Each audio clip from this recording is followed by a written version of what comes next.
நான் பொதுவா வலிமார்கள் எதிரிகளை பெருசு பண்ண மாட்டாங்க. சொல்ல போனா எதிரிக்கும் துவா செய்வாங்க. விலாயத்துனா என்னன்னு அடிக்கடி நிறைய பேர் கேட்கிறாங்கல்ல, அவுலியானா என்னன்னு. அஹ்லாக் என்கிற நல்ல குணத்தோட ஒருத்தர் இருக்கிறது தான் வலிமார்களுடைய முதல் அடையாளம். இவங்களுடைய எதிரி ஒருத்தர் ஜனாசா மௌத்தாயிட்டாரு, ஜனாசாவுக்கு வர்றாங்க. இவரை வாழ்க்கை பூரா திட்டினவன். அவன் ஜனாசால வந்து நின்று தொழுதுட்டு ஜனாசா தொழுது முடிச்சுட்டு அன்னைக்கு பூரா கவலையா இருந்தாங்க. பகல் பூரா சாப்பிடல. நீண்ட நேரம் கழித்து இரவு கடைசியில சாப்பிட்றாங்க. காரணம் கேட்கிறார்கள். நான் இவனுடைய பாவங்கள் அனைத்தும் மன்னிக்க வேண்டும் என்று தொடர்ந்து நான் பகலில் அல்லாஹ்விடத்தில் கேட்டுக்கொண்டே இருந்தேன். கலிமத்து தௌஹீத் லா இலாஹ இல்லல்லாஹ்வ 70,000 தடவை ஓதணும். 70,000 தடவை லா இலாஹ இல்லல்லாஹ்வை ஓதி இந்த மையத்தை மன்னிச்சிருன்னு நான் சொன்னதுக்கு அப்புறம் தான் அல்லாஹ் மன்னித்தான்.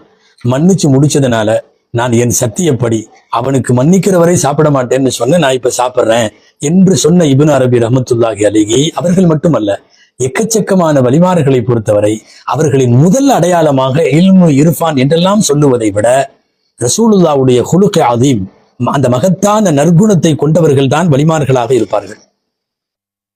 அவர்களுடைய கிதாபுகளில் உள்ளதை நம்பியவர்களுக்கு முதலில் சொல்லிவிடுகிறோம். நம்பினோர் கெடுவதில்லை. நம்பலன்னா எந்த பிரச்சனையும் இல்லை. ஹிதர் அலைஹிஸ்ஸலாம் அவர்களை ஏராளமான தடவை இவர்கள் சந்தித்திருக்கிறார்கள். இப்னு அரபி ரஹ்மத்துல்லாஹியுடைய வாழ்க்கையினுடைய சில ஆச்சரியமான பக்கங்கள் இதெல்லாம். ஒண்ணு, ஹிதர் அலைஹிஸ்ஸலாத்தை அவங்க நிறைய இடத்துல சந்திச்சது. இஸ்முல் ஆகம் என்று சொல்லக்கூடிய, எதை சொல்லி துவா கேட்டா ரிட்டனே ஆகாதோ, ரிஜெக்டே ஆகாதோ, அந்த இஸ்முல் ஆகம் துவாவை இவர்கள் கற்றிருக்கிறார்கள். இவர்களுக்கு தெரியும். செம்பை பொன்னாக்குகிற கீமியா என்கிற வித்தை இவர்களுக்கு தெரியும்.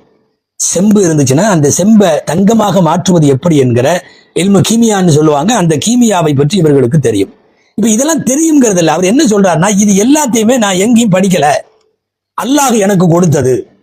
ஹிதர் அலைஹிஸ்ஸலாமை நான் பலமுறை சந்திப்பதும், இஸ்முல் ஆதம் எனக்கு தெரிந்திருப்பதும், நான் கீமியா தெரிந்திருப்பதும், இதுவெல்லாம் நான் எங்கேயும் போய் யார்ட்டையும் படிச்சு தெரியல, அல்லாஹ் எனக்கு கொடுத்த உதிப்புகளின் காரணமாக வந்தது என்று சொல்லக்கூடிய அல்லாமா இப்னு அரபி ரஹ்மத்துல்லாஹி அலைஹி அவர்கள் ஆன்மீகத்தில் ரொம்ப கரை கண்டவர்கள்.